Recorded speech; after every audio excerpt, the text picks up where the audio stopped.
Comenzamos hoy a estudiar el capítulo 1 del Evangelio según San Juan. Y como decíamos en nuestro programa anterior, hemos dividido este capítulo en dos secciones principales. En primer lugar, el prólogo del Evangelio, que se encuentra contenido en los versículos 1 al 18. Y en segundo lugar, la introducción al Evangelio, contenida en los versículos 19 al 51. El tema central de este capítulo 1 del Evangelio según San Juan es el logos, o sea, el verbo o la palabra. Leamos, pues, los primeros 3 versículos de este capítulo 1 del Evangelio según San Juan. En el principio era el verbo, y el verbo era con Dios, y el verbo era Dios. Este era en el principio con Dios. Todas las cosas por Él fueron hechas, y sin Él nada de lo que ha sido hecho fue hecho. Jesús es llamado la palabra, el verbo, el logos. Este vocablo logos no puede ser explicado por la filosofía griega, sino por el tetragrama hebreo Jehová. Él es el Jehová, Él es el verbo, Él es la palabra viviente, Él es el que es. El verbo o palabra es uno de los nombres más altos y más profundos que se le da al Señor Jesucristo. Este no es el logos de la filosofía griega. Más bien, Él es lo equivalente a la palabra Jehová de las Escrituras hebreas, el verbo de Dios. Y fíjese usted cuán importante es el verbo en el Antiguo Testamento. Por ejemplo, el nombre para Jehová nunca podía ser pronunciado por los israelitas. Era una palabra tan santa que nunca la usaban. Jesús es el verbo, y este nombre reúne todo lo que fue dicho acerca de Jehová en el Antiguo Testamento. Ahora se presenta como el que era en el principio. En el principio era el verbo, dice el versículo 1. En realidad hay 3 principios que se mencionan en las Escrituras. Un principio se encuentra en Génesis, capítulo 1, versículo 1, y se remonta hasta la creación del universo físico. No se puede poner fecha a este evento, y no estamos nada de acuerdo con alguien que trata de ponerle fecha. Es una tontería decir que todo comenzó allá por el año 4004 a.C., como algunos han afirmado. Lo que algunos científicos dicen, sin embargo, es tan tonto como eso. Descubren un hueso por allá en África y tratan de ponerle fecha y dicen que data de 2,000 millones de años. Permítanos decirle, amigo oyente, que eso no lo sabemos de ninguna manera. Lo que nosotros creemos es que la Tierra ha estado aquí por unos, trillones o quizás quintillones de años. Ha estado aquí por mucho tiempo. Después de todo, tenemos un Dios de la eternidad. ¿Qué cree usted que Dios haya estado haciendo en el pasado? Bueno, opinamos que un gran drama ha tenido lugar en la eternidad pasada y que ni usted ni yo sabemos nada en cuanto a eso. Creemos que este universo ha estado aquí por mucho tiempo. Y creemos que es una presunción nuestra pensar que Dios haya esperado la aparición del hombre para crear su universo. Ahora, lo interesante es que el principio que se menciona aquí ya queda en el tiempo pasado cuando se menciona. Cuando volvemos a la creación, Él ya era. Y note usted que la palabra usada aquí no es, sino era. En el principio era el verbo. En griego, esta palabra está en el pasado imperfecto del verbo y denota una acción que es continua. Pues vuelve al principio, a la creación, a 2 o 3 billones de años o quizás mucho más antes. El Señor Jesús viene desde la eternidad y Él ya es tiempo pasado. En el principio era el verbo. Si volvemos a hace billones y trillones de años antes de la creación, Jesús todavía sale desde la eternidad anterior. Por tanto, aquí tenemos un principio que en realidad no es un principio. Es un principio al cual no nos es posible ni siquiera comenzar a regresar, ni formarnos una idea de ello. Él es el anciano de días, y su cabello es tan blanco como la nieve, y ya lo era hace billones y trillones de años. En aquel entonces ya era. En el principio era el verbo. En el griego original son solamente 5 palabras, y no hay ni un solo hombre en toda la tierra que pueda ponerle fecha, ni comprender o sondear esta frase. Así es que, con esta primera declaración tremenda, comienza nuestro estudio en la infinidad del tiempo y del espacio. Ahora, la segunda declaración es esta: y el Verbo era con Dios. Esta expresión aclara que Jesús es diferente y distinto a Dios el Padre. No se puede identificarlo como Dios el Padre porque Él es con Dios. Pero alguien dirá que si Él es con Dios, entonces Él no es Dios. Pero la tercera declaración aclara esto también. Y el Verbo era Dios. Esta es una declaración clara y enfática, la cual expresa que el Señor Jesucristo es Dios. El hecho es que el griego es aún más específico que esto, porque en el idioma griego, la palabra que lleva importancia se coloca al principio de la oración. En el griego, esta frase se lee así: Dios era el Verbo. Y amigo oyente, eso es enfático. No se puede ser más enfático que eso. ¿Cree usted que se pueda negar la deidad de Cristo? Amigo oyente, no le es posible negar la deidad de Cristo. Las primeras 3 declaraciones en el Evangelio según San Juan lo resumen todo. En el principio era el Verbo, y el Verbo era con Dios, y el Verbo era Dios. Ahora es verdad que hay algunas sectas que tratan de negar la deidad de Jesucristo, pero para tratar de afirmar tal cosa, han tenido que recurrir a un estratagema realmente diabólico y engañoso. Es la estratagema de publicar su propia supuesta traducción de la Biblia, en la que presentan su propio punto de vista, en lugar de lo que dice el griego original en este pasaje. Ahora, fíjese usted también que Jesús es el Creador. Los versículos 2 y 3 dicen: Este era en el principio con Dios. Todas las cosas por Él fueron hechas, y sin Él nada de lo que ha sido hecho fue hecho. ¿Se fija usted? Todas las cosas por Él fueron hechas. Jesús es el Creador. Y ahora el versículo 4 dice: En Él estaba la vida, y la vida era la luz de los hombres. Ahora, esto no significa simplemente que Él estaba vivo, aunque claro es que eso es verdad. Había vida en Él, pero el hecho es que los hombres necesitan de vida. Todos están muertos en delitos y pecados, según lo que dice la Biblia en Efesios 2:1.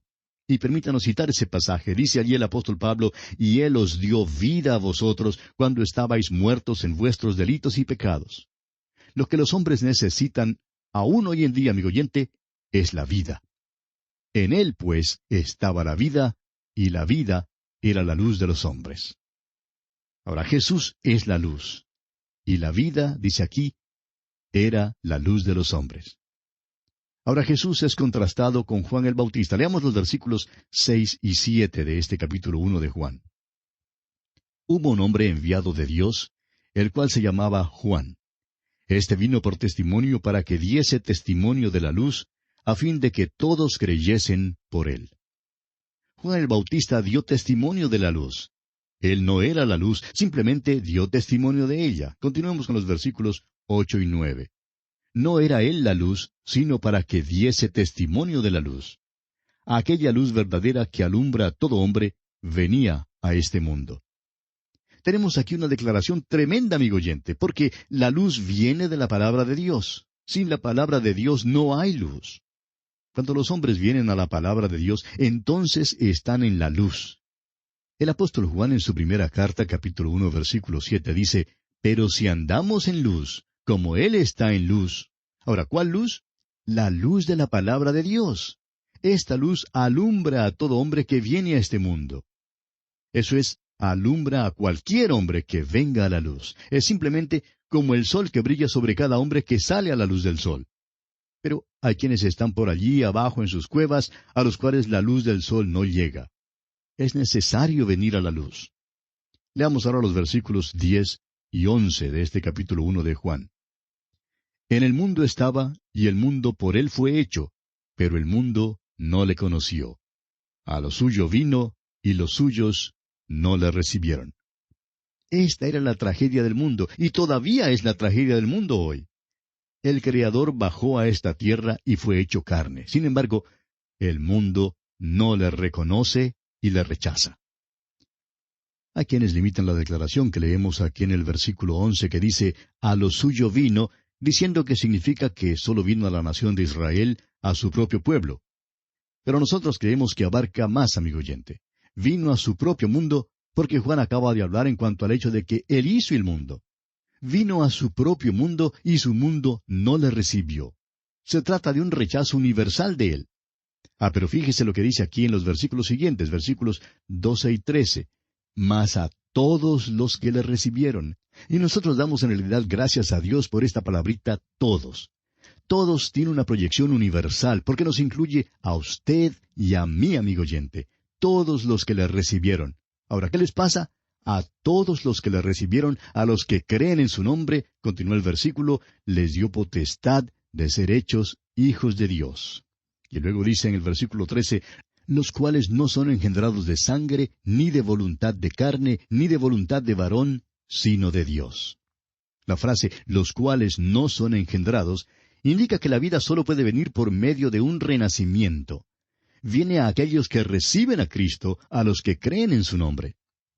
Veamos estas frases más de cerca, los cuales no son engendrados de sangre. Esto significa que este renacimiento no es una procreación natural, los cuales no son engendrados ni de voluntad de carne. Esto significa que uno no puede llegar a ser hijo de Dios mediante sus propios esfuerzos. No se puede mediante algo que uno haga, es decir, las buenas obras. Los cuales no son engendrados ni de voluntad de varón.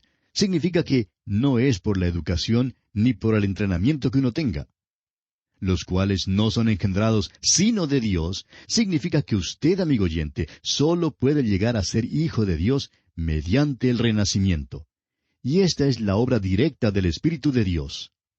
El Señor Jesús dirá allá en el capítulo 3 de este Evangelio, versículo 6, lo que es nacido de la carne, carne es, y lo que es nacido del Espíritu, Espíritu es. Es pues necesario ser nacido del Espíritu. Ya nos hemos fijado en 4 declaraciones que aparecen en los primeros 3 versículos de este prólogo. Y ahora encontramos 3 declaraciones aún más profundas en el versículo 14. Leamos este versículo 14 del primer capítulo de Juan. Y aquel Verbo fue hecho carne, y habitó entre nosotros, y vimos su gloria, gloria como del unigénito del Padre, lleno de gracia y de verdad. El Verbo fue hecho carne, dice aquí. Y deseo que usted mire esta declaración por un momento. El filósofo griego probablemente estaría de acuerdo con nosotros en todo lo que dijimos sobre el versículo 1. Pero aquí es donde creemos que no estaría de acuerdo con nosotros. Él nunca aceptaría como hecho de que el Verbo se haya hecho carne. El idioma griego nos permite ponerlo en una forma más específica, y creemos que en una forma más exacta también. El Verbo fue nacido carne. Ahora piense en esto por un momento, amigo oyente. Aquí viene Dios desde la eternidad. Ya era el anciano de días, pero también vino a Belén. Alguien lo ha expresado de la siguiente manera. Estaban buscando a un rey para exaltarlo, pero él vino como un bebé que hizo llorar a una mujer. Note usted que el Evangelio según San Juan ni aún menciona su nacimiento en Belén. ¿Y sabe por qué es que no lo menciona? Porque está hablando en cuanto a alguien que es demasiado grande para Belén. Viene desde la eternidad y se hace carne. El Verbo se hizo carne o nació carne.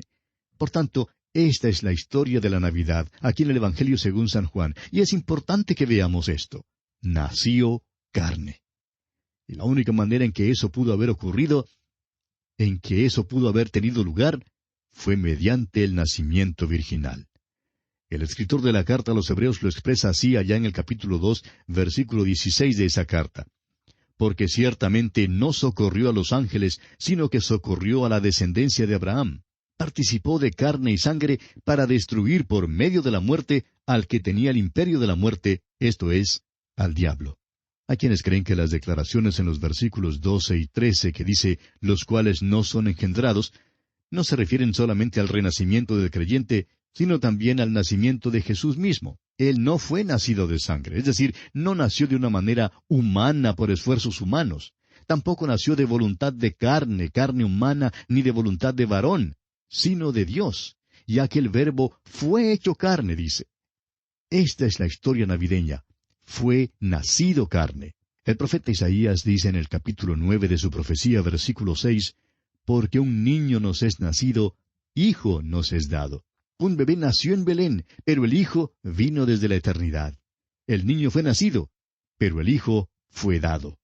Ahora, la segunda declaración, en este versículo 14 del capítulo 1 del Evangelio según San Juan, es que el Verbo habitó entre nosotros. La palabra habitó es la palabra griega skenos. que tiene el sentido de acamparse. La palabra skenos significa tienda. El apóstol Pablo se sirve de esta misma figura en su segunda carta a los Corintios, capítulo 5, versículo 1, donde compara nuestros cuerpos, en los cuales vivimos, con pequeñas tiendas o carpas. Son tan frágiles como una tienda, amigo oyente. El apóstol Pablo dice, porque sabemos que si nuestra morada terrestre, este tabernáculo, o sea, esta tienda se deshiciere, tenemos de Dios un edificio, una casa no hecha de manos, eterna en los cielos. Esta pequeña tienda en la cual vivimos puede ser tumbada en una noche por un simple vientecito. Puede ser quitada en un instante, pero porque usted y yo, amigo oyente, vivimos en estas pequeñas tiendas, el Dios de la eternidad bajó a esta tierra y se hizo carne y habitó entre nosotros. Esa es la segunda gran declaración en este versículo 14 del primer capítulo del Evangelio según San Juan. Y tenemos luego la tercera declaración, y es, y vimos su gloria, gloria como del unigénito del Padre, lleno de gracia y de verdad. Aquí hay una nueva declaración. La pregunta que nos hacemos naturalmente es, ¿no se limitó a haciéndose carne? Y Juan nos responde, espere un momento, fue lleno de gracia y de verdad. La palabra lleno quiere decir que simplemente estaba tan lleno que no podía tener más. Trajo con él toda su deidad. Cuando vino aquí al mundo, fue lleno de gracia y lleno de verdad. ¡Cuán grande es esta verdad, amigo oyente! Leamos ahora los versículos 15 al 17 de este capítulo 1 de Juan. Juan dio testimonio de él, y clamó diciendo, Este es de quien yo decía, el que viene después de mí es antes de mí, porque era primero que yo, porque de su plenitud tomamos todos, y gracia sobre gracia.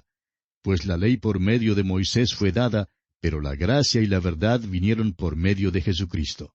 Todos hemos tomado gracia de la plenitud de Cristo. Él fue lleno de gracia y de verdad. Este es Él de quien hablamos. Y bien, amigo oyente, aquí vamos a detenernos por esta ocasión. Continuaremos considerando este interesante tema aquí en el capítulo 1 del Evangelio según San Juan, Dios mediante nuestro próximo programa. Que el Señor le bendiga copiosamente.